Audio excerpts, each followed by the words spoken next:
Olá, Pronto. Oi, Rafa, tudo bem? Me ouvi? vou botar aqui, peraí.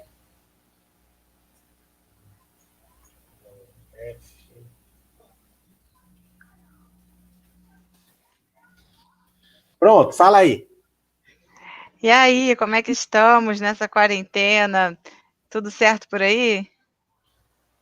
Tudo, menina, tudo bem. Estou aqui, parei no quarto da criança, ó, mochila infantil, tal. É um lugar da casa que eu consigo ter algum sossego. Porque a É, criança né? não Tem tem. essas coisas É, de ter sossego, de ter sinal de internet, até a gente achar a combinação perfeita, às vezes demora. Aqui é o lugar perfeito, porque é o lugar do menino estudar, entendeu? Então, como ele não quer estudar, é um lugar que eu posso ficar em paz aqui por um tempo. Rafa, eu vou começar aqui lendo sua bio para a gente começar a conversar, Tá bom. tá bom? Rafa Campos Rocha nasceu em São Paulo em 1970. É autor de diversas novelas gráficas, como Deus, Essa Gostosa e Magda, ambas pelas Cia das Letras, e Deus aos Domingos pela editora Veneta. Publicou livros infantis, romances e coletâneas, como Lobas, pela editora Veneta, e O Poder do Pensamento Negativo, além do Velhinhos Asquerosos, ambos pela editora Gato Preto. Sua última coletânea foi publicada pela Revista de Cultura em 2020, a nossa revista Expressa. Em 2019, fundou a editora Borduna, onde publica suas histórias e outros autores. Atualmente trabalha na tira Criança Índia, pelo site Nocaute, e na publicação mensal do mesmo nome pela editora Guará. Desde 2010 publica charges, cartoons, tiras e ilustrações em jornais como a Folha de São Paulo e em revistas como a Piauí, Novos Estudos, Caros Amigos, além de revistas e coletâneas especializadas em quadrinhos. Em 2012 recebeu o prêmio Society for New Design e em 2013 o Europa Newspaper Award pelo seu trabalho no jornal A Folha de São Paulo. Desde 2016, trabalha como roteirista e redator das produtoras associadas Sincroncine e Tietê Produções. É roteirista-chefe da série animada Tainá e os Guardiões da Amazônia, vencedora do Prêmio Quirino 2020. Que trajetória interessantíssima, né, Rafa? A revista Expressa tem uma entrevista extensa, né? Tem a antologia da sua obra, para quem quiser conhecer tudo. E então agora eu também nem vou entrar assim nessa extensão da trajetória, mas eu queria saber um pouco assim do seu um rápido resumo aí de como você chegou nos quadrinhos, toda a sua trajetória, tem uma trajetória extensa com as artes visuais, mas queria que você comentasse um pouco aí sobre essa toda essa experiência. Eu comecei fazendo quadrinho como arte, né? Então eu tava em viagem, morava fora do país, e era o jeito que eu consegui trabalhar. Tinha um mouse lá, o programa, um Paint, e eu fazia esses gibis que eu mandava para os amigos aqui, para o pessoal de arte aqui no Brasil, que era esse, o Poder do Pensamento Negativo, uma espécie de fanzine virtual. E esse comecei a desenhar quadrinho com 37 anos, imagina, né? Fazer a primeira experiência e tal. E aí, com 39, começaram a me chamar lugares que eu não tinha mandado, né? Acho que Caros Amigos, as revistas assim, a Piauí, eu acho que foi em 2009 mesmo. Em 2010 eu estava na Folha já, fazendo as tiras, fazendo as capas, enfim. Foi o que me levou depois para a Companhia das Letras, para as outras editoras, a Veneta, para vocês, enfim. Mas foi assim, começou como um trabalho de arte, né? E foi, acabou, tomou corpo. Eu faço melhor também que os outros trabalhos que eu fazia em arte. E acabou virando um pedaço da vida aqui, né? Quizás a maior parte da minha vida. É isso, Sim. trajetória. É, que Eu queria te mais? perguntar bastante sobre contemporaneidade, né? Agora sobre a quarentena e sobre esses tempos políticos, né? Seus quadrinhos são muito, muito políticos. A gente teve muita gente que assina Expresso também comentando sobre a diferença, né? Teve gente que falou assim: ah, eu assinei por conta dos nomes como Laerte, quero ver o Angeli. Quando chegou Rafa Campos Rocha, eu levei um susto, porque eu não conhecia essa produção, mas adorei. Então, assim, para algumas pessoas que são o público de quadrinhos, o seu trabalho pode ser um trabalho mais chocante, digamos assim, em termos políticos.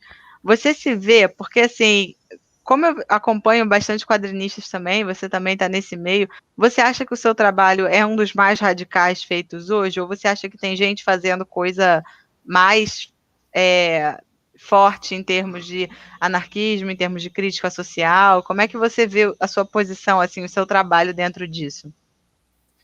Eu acho que é diferente de alguns colegas, eu sou menos sutil, né? Eu tenho mais preocupação em agredir figuras da direita do que fazer rir. Então, vários desses meus colegas são até mais felizes que eu, assim. O Ricardo Coimbra é muito engraçado e tem essa crítica da vida contemporânea, né?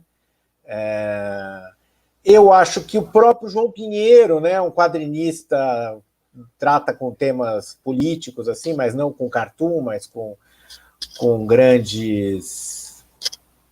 obras biográficas. Eu acho que, e politicamente, talvez eu esteja mais próximo do João Pinheiro mesmo, eu vejo, assim, politicamente é o cara que eu tenho essa conversa. Mas deixa eu pensar em algum outro. Eu acho, por exemplo, o que acontece com o trabalho do Laerte, que até contribui para a sobrevivência dele na grande mídia, é essa carga poética que tem o trabalho, lírica que tem o trabalho dele, né? Muito artística, e que os caras não entendem. A direita não entende, não sabe do que está tratando, e isso faz com, inclusive, uma parte das pessoas que publica ele também não entende, né? Porque o Laerte é um cara radical politicamente, né? É um cara, uma mina, né? É uma pessoa politicamente engajada na causa do trabalhismo mesmo, do socialismo, do trabalhismo, mas ela fala de política de outra forma, né? Não é de enfrentamento, mas é de comentário cultural. Então, talvez tenha essa característica minha, assim, de enfrentamento direto, né? A gente está falando de quadrinhos nacional, né? Mas em termos de quadrinhos internacional também, com toda aquela história que aconteceu do Charles Hebdo, tem aquele grupo também que eu vi que você colabora, o Cartooning for Peace. Eu não sei como é que a quantas anda também esse grupo, mas acho que seria legal contar um pouco aí dessa trajetória, desses quadrinhos internacionais também, né? Que são bastante provocativos. Eu acho que dos americanos, assim, o cara mais forte e que eu gosto muito é o Johnny Ryan, que fez o Prison Pitch. E ele também tem esse tom um pouco... eu nem sabia que eu participava do Cartoonistas for Peace, eu devo ter... Eu posso estar errada, mas eu me lembro de ter visto alguma coisa sua lá. Não, eles pegam de vez em quando, mostram, né? Em Sim. vários grupos aparece e tal. Talvez eu tenha... Eu participo muito das coisas porque eu fico honrado de ser convidado pelas coisas. E às vezes até sem ser muito pacífico, né? Eu acho que o Johnny Ryan, eu acho que é um cara que previu muita coisa da postura atual, né? Quando ele fazia para Vice, eu fiz algumas páginas para Vice, né? Quando ela era editada pelo André Maleronca, uma outra baixa do jornalismo brasileiro, né? Que é um editor radical que é demitido. Agora, enfim, eu nem sei se o Johnny Ryan ainda está, né, na Vice. Eu acho que não também, né? Eu acho que não. As revistas não aguentam os próprios artistas, entendeu? Elas vão... como está se acirrando, né? Está afunilando a luta política, está ficando claro quem é quem, né? No cenário global. A declaração do Elon Musk essa semana foi uma declaração de guerra, assim, com relação à população mundial, entendeu? Meia dúzia de caras que declararam guerra à população mundial, guerra à vida do planeta, E os grandes meios, eles ficam, enfim, eles precisam dessas pessoas, eles ficam com aqueles cartunistas mesmo sem saber o que fazer, com aquela gente, né, que quer sobreviver. Deixou de ser uma coisa de solidariedade, o cartão, e passou a ser uma coisa de sobrevivência, entendeu? Passa a ser uma questão de sobrevivência. E além do Brasil, né, a gente às vezes fica tão imerso aqui nessa luta política, mas lá nos Estados Unidos, com Trump, o Black Lives Matter, eu estava vendo esses dias o canal do New York Times e estava mostrando no dia 1º de junho a briga que foi da polícia cercando os manifestantes na rua. Também no Japão, brigas que começam a acontecer mais fortes por conta de extremismos, né, por muita truculência, né, de polícia no mundo inteiro, né, essa coisa toda começa a surgir de uns anos para cá, e isso vai afetar o trabalho dos cartunistas, né? Você teve seu trabalho afetado por isso? Como é que você sentiu isso? Você sentiu que ao mesmo tempo teve mais adesão, mais gente comentando as coisas que você produz?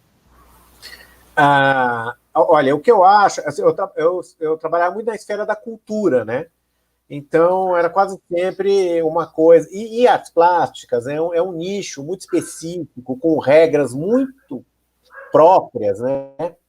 Participam. Quanto mais fala em arte e vida, mais arte é a arte. Assim. Então, e muito do que eu fazia era um pouco crítica a essa gaiola de vidro, né, da cultura. O que aconteceu com uma parte do meu trabalho, esse meu trabalho crítico à civilização, anti-civilização ele ficou, para mim, démodé, porque você está tendo que defender valores. Gente, eu estou defendendo coisas que eu nunca defendi, por exemplo, soberania nacional. Eu era o cara contra o Estado Nacional, entendeu? De repente, eu estou defendendo soberania. O problema político brasileiro deixou de ser esquerda e direita e passou a ser independentistas versus capitão do mato de conglomerado internacional, né? Quer dizer, lógico que continua a esquerda e direita, mas o que virou é isso, você passa a ser um independentista, entendeu? Eu estou querendo a soberania, eu estou querendo um país que seja independente, que não seja vassalo, né, dos Estados Unidos. Então, eu acho que uma parte do que eu fazia foi se modificando, foi ficando mais forte. Então, Deus, que é o primeiro personagem, tem mais repercussão, ele funcionava muito nessa chave, né? Tanto que ela aparecia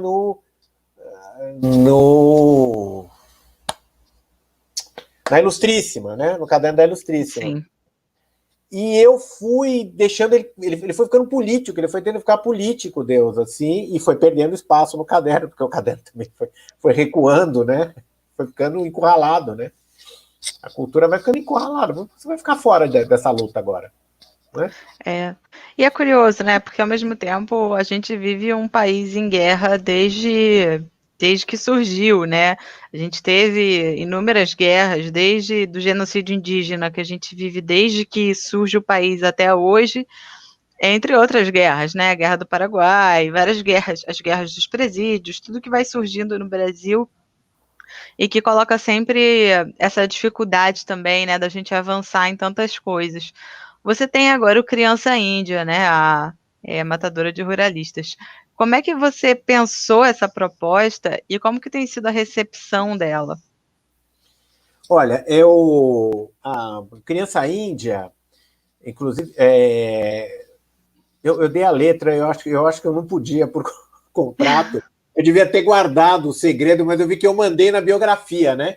A gente vai, ela vai começar, então, ela vai começar a ser distribuída, né, virtualmente por uma outra editora, vai trabalhar junto com a Borduna ainda, que é enfim, e vai funcionar virtualmente. Eu lancei ela primeiro no Facebook, como eu lanço as coisas, por e-mail, mandando para amigos, ela teve repercussão, imprimi várias versões de 100 exemplares, cada uma esgotava todas, né?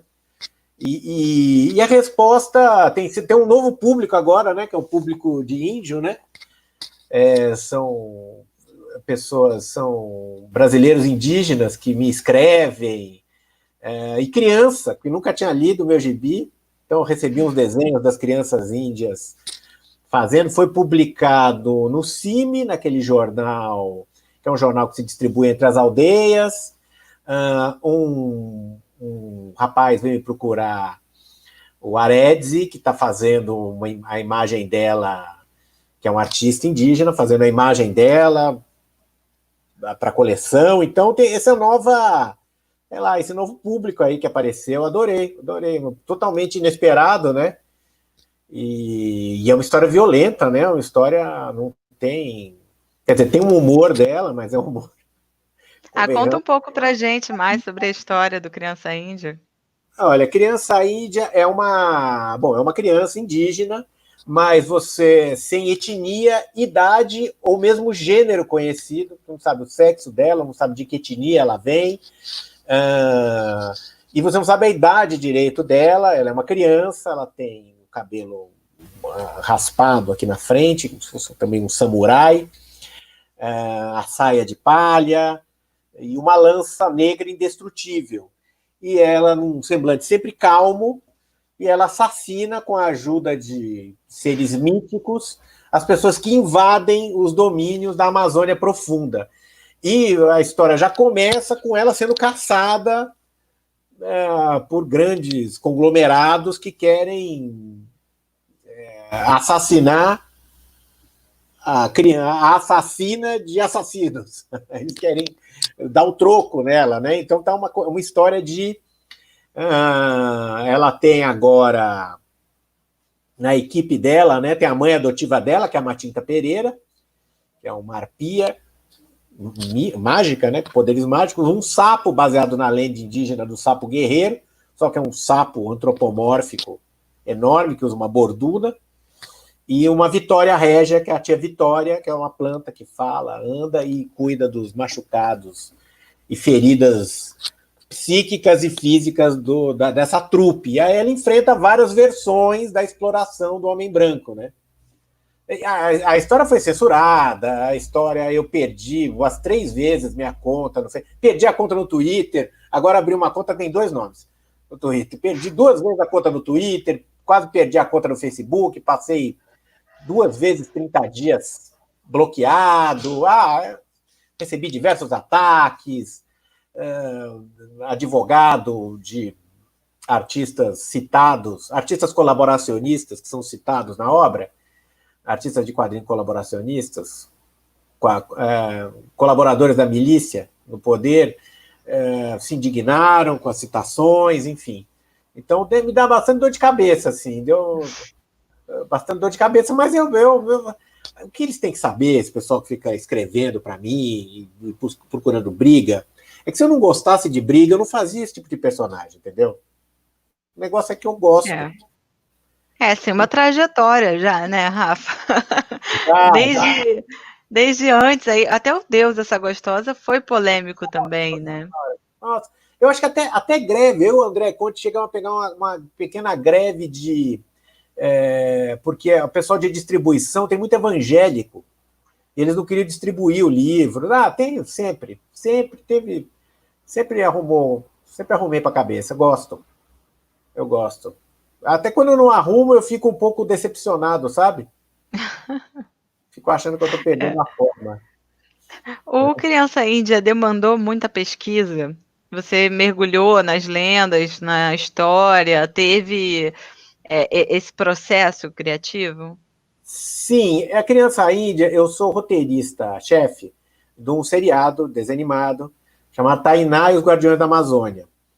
E é um seriado, é coisa séria, né? Então, eu pesquiso, eu passei uns anos aí escrevendo esse seriado e pesquisando. Tenho aqui, estou até com os dicionários aqui, ó, dicionário Tupi, enfim, você vai... que legal. Aqui, ó, estou aqui, tá até usando o dicionário. Esse livro é muito bom, por sinal. Legal. Então, acaba que eu gosto mesmo de pesquisar, né, também, gosto disso, pesquisa autodidata. Então, ela nasceu um pouco uma contribuição que eu fiz para aquela revista, acho que é Calafrio, que é uma reedição, e eu criei ela como um personagem secundário da história, entendeu? Violenta, tal, não sei o que. Era uma história sobre uma pinguari, um monstro indígena, e ela acabou aparecendo lá, e eu gostei dela, uma lança, tal. E eu fiz ela. As más línguas dizem que é a Tainá com doutrinação marxista, mas eu minto. Vocês mintam. Eu preciso do emprego de roteirista, entendeu? Desse emprego. Mas acho que a pesquisa vem desse negócio, entendeu? De ter feito esse trabalho para televisão aí, que eu ainda faço, né? Ainda estou fazendo outros roteiros agora, mas enfim. E ela nasceu um pouco dessa. Eu achei que ia dar certo quando eu fiz, porque Deus também começou com um personagem secundário. Então, quando eu começo com um personagem secundário que é melhor que o principal, eu já acho que vai dar samba. E esse trabalho, o seu trabalho como roteirista, você acha que ele te... Porque assim, você desenvolve várias séries de quadrinhos, né? Você tem os bodes também, você trabalha com um personagem, não são tiras avulsas ou que a graça em si tá só no balão, no que está sendo dito ali de imediato. Você trabalha com personagens, né, que vão tendo histórias, trajetórias. Você acha que ser roteirista tem esse desencadeamento? Você tem prazer em fazer o roteiro pensando no desenho? Tem essa relação? Tenho. Eu sou um roteirista infernal para trabalhar junto com os desenhistas. Se os meus colegas, eu trabalhei com dois diretores muito bons, o Luzi e o André Forni, e enfim, e com as minhas produtoras também, né? As minhas chefas. E eu fico ansioso com o desenhista, eu fico mandando os próprios desenhos pro cara. O cara que vai desenhar, eu fico palpitando no desenho. Uma coisa infernal, viu? Mando o desenho meia-noite pro produtor, coitado, como se o cara. Eu fico nessa. E o roteiro me ajudou muito, viu, a organizar, de certa forma, os quadrinhos, sabe? Eu acho que Criança Índia nasce, assim, não somente da pesquisa que eu tive que fazer para fazer os roteiros, mas muito dessa espécie de estrutura que você tem que fazer e desse passo novo que eu dei, que o Criança Índia agora está sendo desenhado pelo Álvaro Maia, né? Sim, eu vi isso no Facebook que você postou, né? Ficou bem legal também. Esse cara, ele vai essa próxima versão nossa, que vai começar, vamos subir a hashtag dia 3 de agosto, e nós vamos lançar no aparelho móvel mais próximo de você, dia 18, Lua Nova. As histórias são metade desenhadas por mim, metade pelo Álvaro, e depois, com o tempo, o Álvaro vai fazer todos os desenhos. Desenho é muito E melhor como é que que eu. foi isso? Como é que foi essa parceria? Eu vi no Facebook também que algum tempo atrás você colocou meio que a Criança Índia animada, né? Como se fosse uma animação. É. Tem esse desejo de que vire uma animação? Ah, O Marcelo de Salete agora vai lançar um videogame, né? Ele contou pra gente na outra live sobre o jogo que vai sair agora, do Angola Jungle. vai. Tem esse desejo de animação, de videogame, de desdobramentos da Criança Índia? Eu tentei roubar, inclusive, a menina que vai fazer o game do Marcelo de Salete, mas ela não me deu bola. Ela foi fiel ao de Salete. Então, tentei fazer o game, a gente começou a fazer o projeto com o Schiavon, inclusive, era o Schiavon que estava fazendo comigo o projeto, mas não sei por onde anda o Schiavon. E a animação eu estou desenvolvendo com um cara brilhante, um jovem desenhista, que inclusive está com um personagem novo, chama Malagueta, o personagem dele. O desenhista é o Gabriel Pieri. Foi o Gabriel Pieri que fez aquela animação e desenhou os boards. É muito prazeroso desenharem o seu personagem, sabe? As pessoas ensinam muito do seu personagem para você. Assim. Foi o que aconteceu quando o Carlos Luzzi desenhou os bodes. Os bodes viram um projeto de animação, uma época ainda está lá em projeto, vai que uma hora vira. E o Luzzi me ensinou a desenhar os meus próprios bonecos, entendeu? Ele me deu uma deixa para os próprios bonecos. E o Gabriel Pierre me mostrou umas coisas também da Criança Índia, sabe? Uma coisa mais compacta, que também me ajudou bastante, assim. Então eu gosto essa parte do desenho, eu sonhava um pouco isso ainda quando eu estava em arte, sabe? Essa parte fabril da criação, como é que seria trabalhar assim, como se fosse uma fábrica, né?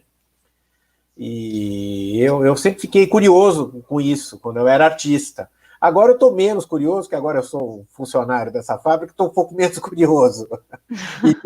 E tenho, de vez em quando, eu tenho os meus, sabe, os meus de diva, assim, tem uns ataques histéricos, assim, de artista. A criação é minha, tal, mas passa rápido, né? Eu tenho produtora me põe na linha. Que bom, né? Nesse caso, que bom, porque os frutos estão sendo ótimos. Agora, você cria relação você cria vínculo com o personagem, está falando desses delírios de diva, né? De é meu e tal, mas você tem um vínculo também, tem um apego ao personagem? Eu fico ciumento, viu? O Criança Índia, ela tem características para mim que eu conheço bem nela, né? Então, ela, por exemplo, ela nunca tá. Se o Álvaro Maia, brilhante, estiver ouvindo, ele vai ver que, por exemplo, ela nunca pode estar, a desenhista furiosa, sabe? Eu queria que ela fosse uma guerreira plácida. Tem aquela história, provavelmente apócrifa, né? Mas que o Jacques David contava, que o Napoleão pediu para refazer o retrato dele, aquele retrato famoso que ele está no cavalo apontando. Na primeira versão do Jacques David, ele está meio super-herói, né? Com a cara furiosa, e o Napoleão pediu para deixar plácido, porque daquele jeito ninguém ganha batalha. Com ódio ninguém ganha batalha. E eu penso nisso, inclusive, politicamente, né? Manter a luta, mas não por ódio político. Porque o ódio atrapalha a pontaria, entendeu? Se você precisar, atrapalha a pontaria. Então ela tem um pouco isso, assim, que eu acho que é manter o sangue frio do cara que quer vencer. Que eu tenho um problema com essa coisa da resistência, sabe? Eu sou resistência, eu sou artista, sou resistência. Eu não tô aqui para resistir, né? Eu tô aqui para vencer. Se o miliciano que está no poder e esse bando de essa escumalha que puxa o saco dele, né? Que adula ele que já é um adulador, né? Dizem que o presidente é rebelde. Gente, é a pessoa mais. Eu nunca vi ninguém tão submisso na cadeira de presidente da República. Ele é a cadela raivosa e submissa do fascismo. E todos os adoradores dele são piores, assim, são as cadelas da cadela. Ou seja, resistir a esse tipo de gente já é desagradável para mim. O certo é a gente vencer esse tipo de gente e eles voltarem para o esgoto de onde eles saíram. Mas, ao mesmo tempo, os bodes têm sangue frio também? Quando você faz os bodes, eles também são sangue frio? Porque eles também são guerreiros. Então, Mas você vê essa mesma personalidade neles? eles estão divididos, né? Eles são dois, os bodes, né? Mas é tudo autorretrato, né? É um horror isso, né? Ou pelo menos como você se projeta, né? Você se projeta lá. Então você tem o Jeremias, né? Que é um cara assim, mais plácido, e o Gedeão, que parece mais comigo, né? Que é um tampinha assim, fora do peso e tal, tem mais aquela paixão, né? Então você precisa da paixão para você se indignar, entendeu? Você tem que se indignar, você tem que se rebelar. Mas para ser efetiva essa paixão, é a mesma coisa para fazer arte. Todos eles também são um pouco a metáfora do que é fazer arte. Você tem que ter aquele impulso, aquela fúria, né? O ruído e fúria que o Bardo falava, mas você tem que é uma coisa técnica. A solução final é técnica. Você tem que sentar, escrever, você tem que pensar no que você está fazendo, né? Se você quiser fazer uma revolução, por exemplo, e derrubar o imperialismo, você precisa se concentrar na revolução, né? Precisa se organizar, precisa se armar, né? Separar quem é traidor e de colaboracionista de quem está mal informado só, porque tem isso também, né? Dá raiva isso em política, né? Eu não servia para ser político, por exemplo. Tem que ter uma frieza que eu não tenho. O Emicida falou isso há pouco tempo também, né, sobre o movimento negro. Ele fez um vídeo falando, né, gente, não vamos para a rua porque a gente não está organizado.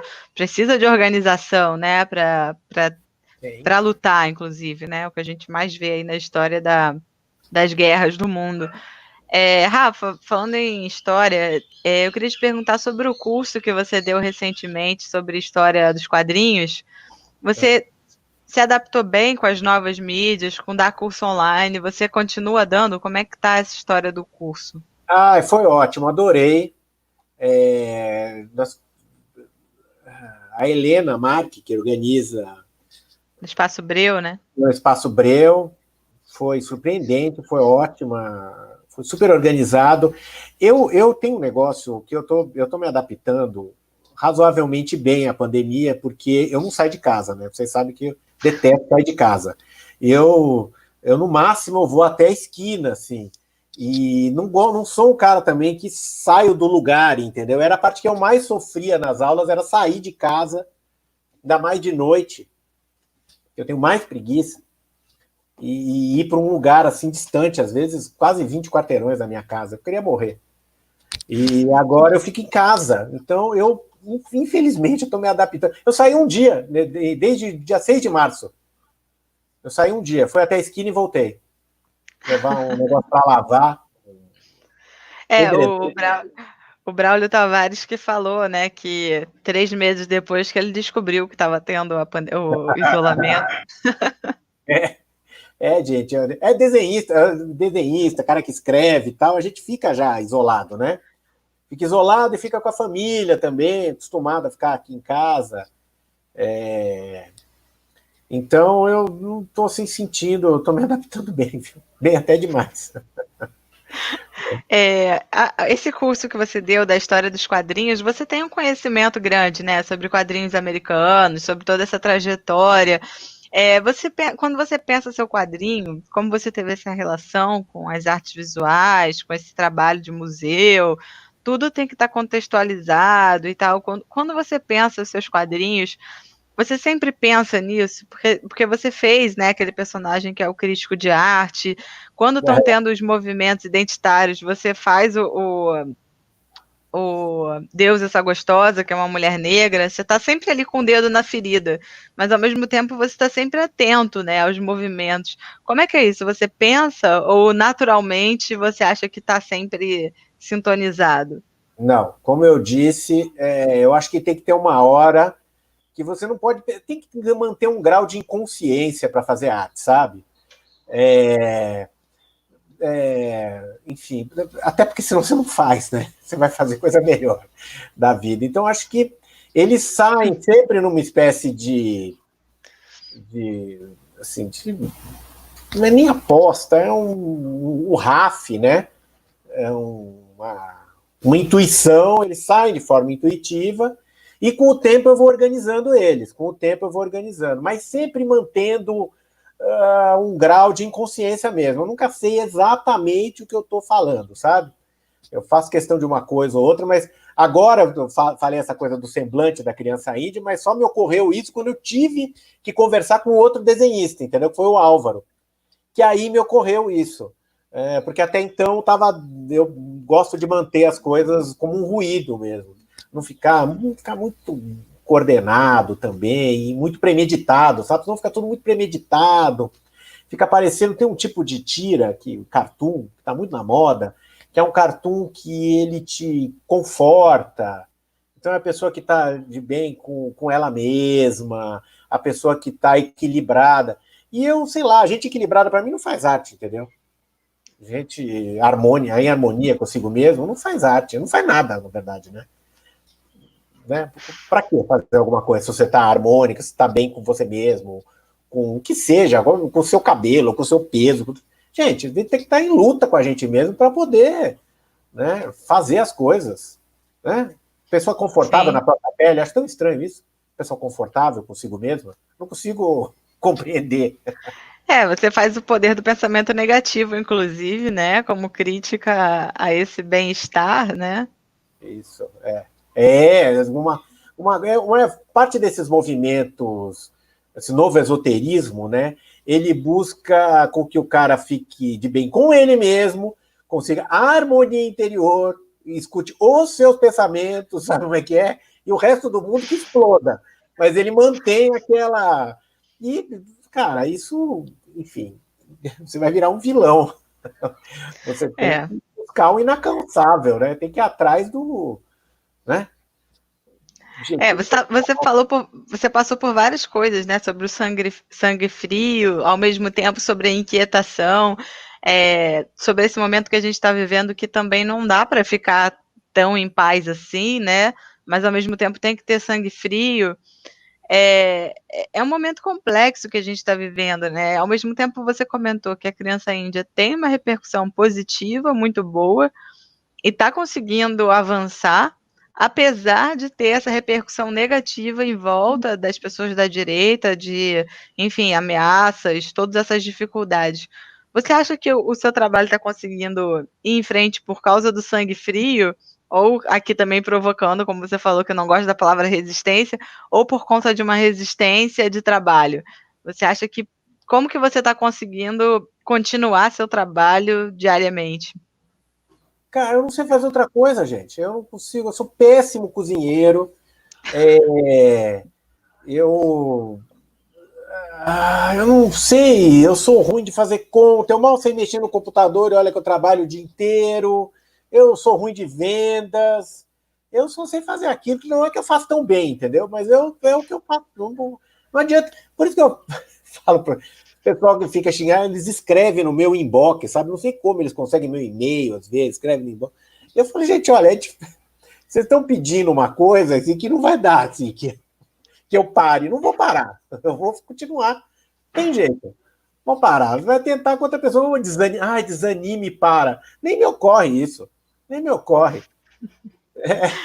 Que bom, né? Que bom pra gente que fica aqui aproveitando os seus trabalhos também. Tá difícil respirar. Vou parar de respirar. Não, não dá, ué. Vou nessa. Vai nessa. Por isso que a alternativa, eles deixaram a gente sem alternativa, entendeu? Eu acho que com o rompimento o esfacelamento do liberalismo no tempo atual, e esse, como eu disse, esse afunilamento da luta e os vilões, não tem outra palavra, sabe, para o Elon Musk. É um vilão, né? Como das histórias em quadrinho, assim, é um vilão caricato até, né? E os vilões, bom, primeiro que eles vão perder, tá? Porque a única alternativa que a gente tem é vencer. Não tem outra alternativa. Então a gente vai vencer, porque a gente não tem alternativa. Eles têm alternativa. Eles podem se recolher, entendeu? A gente não, a gente vai ter que vencer. Então eles estão entrando cada vez mais numa enrascada, né? Vamos ver agora, né, com as eleições americanas também, porque se o Trump não segurar, como parece que não vai segurar, isso com certeza vai ter impacto nas nossas eleições aqui, né? Mas ele não vai querer entregar essa cadeira, não. O Trump, duvido. Duvido. Você imagina o Trump entregando pacificamente, passando a faixa para outra pessoa? Eu duvido. O Bolsonaro passando uma faixa para uma pessoa que não seja o filho? Duvidei ou dó. Eu não. Gente, olha, as pessoas leem meus quadrinhos, acham que eu sou um cara que gosta de violência. Eu não gosto de violência. Mas eu acho que as coisas estão caminhando para um desfecho violento. E que vocês, pessoas que estão puxando o saco dessa gente rica, vocês vão perder, entendeu? Porque vocês são menos. Tem mais mulher, tem mais preto. No Brasil tem mais mulher, tem mais preto e mais viado. Tudo que vocês querem eliminar é maioria. Vocês são minoria. E vocês são minoria defendendo uma minoria minúscula. Inclusive, sou a favor da preservação do rico em instâncias onde a gente pode jogar comida para eles pela grade. Porque tem pouco rico, não é? Rico a gente preserva. Aí preserva numa grade. A favor, eles podem... Deixa o muro alto para eles cruzarem no quintal do fundo. E aí a gente vê nascer os filhinhos híbridos dele e deixa lá guardado, preservado. Então, é isso. Maravilhoso, Rafa. Obrigada. A gente chegou aqui no final, chegamos a 40 minutos. Foi um papo maravilhoso, super atual, né? Sobre seus trabalhos de agora, sobre tudo que está acontecendo. Quem quiser saber mais sobre o Rafa Campos Rocha, procura as redes dele, ou procura também a nossa revista Expressa, número 3, que é especial sobre o Rafa Campos. Tem aí toda a trajetória dele, tem uma antologia da obra, apresentando aí toda essa trajetória dele. Obrigada, Rafa, pela participação. Esse vídeo vai ficar disponível aqui, também a gente vai colocar no Instagram, nas outras redes. Obrigada por ter aceitado e por ter trazido um papo tão legal assim pra gente hoje. Adorei, viu? A revista ficou linda, estou muito orgulhoso dela. Tá bom? Ai, que bom, felicidades. Beijo, tchau, tchau. Tchau, tchau.